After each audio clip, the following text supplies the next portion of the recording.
दोस्तों, एक बार एक गुरु अपने शिष्य के साथ कहीं से गुजर रहे थे।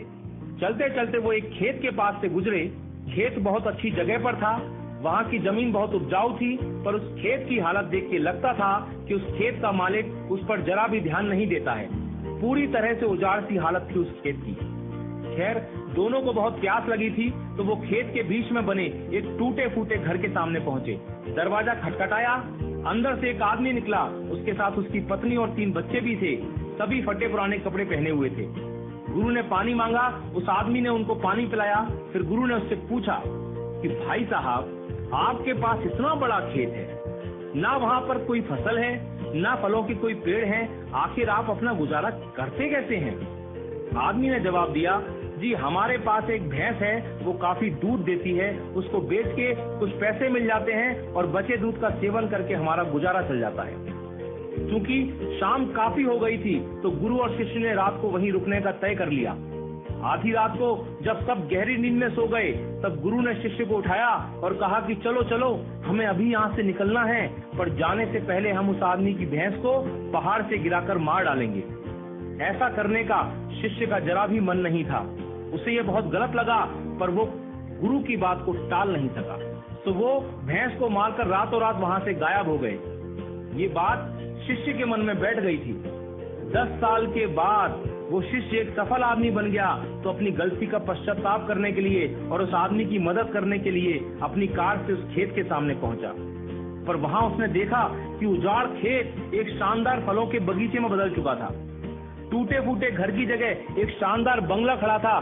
जहां एक अकेली भैंस बंधी होती थी, वहां कई अच्छी नस्ल की गाय और भैंसें बंधी हुई थी। शिष्य ने सोचा कि शायद वो परिवार अपनी जमीन किसी को बेच के कहीं चला गया है, और ये सोचकर वो वापस लौटने लगा, तो उसे खेतों में वही 10 साल पहले वाला आदमी दिखाई दे गया।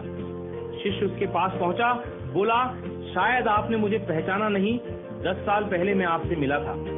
फिर वो आदमी बोला, नहीं नहीं, ऐसा नहीं है, मुझे याद है, आप और आपके गुरु आए थे। उस रात को तो मैं कभी भूल ही नहीं सकता। आप लोग बिना बताए चले गए, पर उस दिन न जाने कैसे हमारी भैंस पहाड़ से नीचे गिर के मर गई।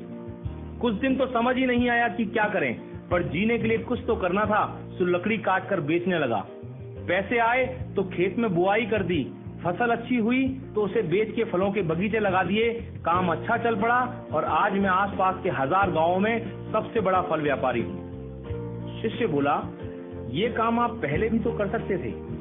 तो आदमी बोला, तब जिंदगी बिना मेहनत के गुजर रही थी, कोई रिस्क नहीं था, तो लगा नहीं कि मेरे अंदर इतनी क्षमता है, तो कोशिश ही नहीं की। पर जब भैंस मर गई तो हाथ पांव मारने पड़े और फाइनली मैं यहाँ तक पहुंच गया। दोस्तों, कई बार हम भी परिस्थितियों के इतने आदी हो जाते हैं कि उसी में जीना शुरू कर देते हैं, चाहे वो कंडीशन कितनी भी बुरी क्यों ना हो। यहाँ तक कि हम अपनी नौकरी से कई बार इतनी नफरत करते हैं, पर फिर भी उसे पकड़े पकड़े जिंदगी बिताने लगते हैं।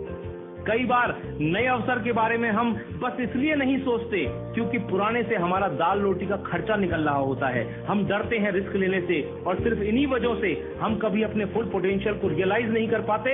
हम अपनी क्षमताओं का पूरा उपयोग नहीं कर पाते, जिससे हमारी लाइफ कहीं बेहतर बन सकती है।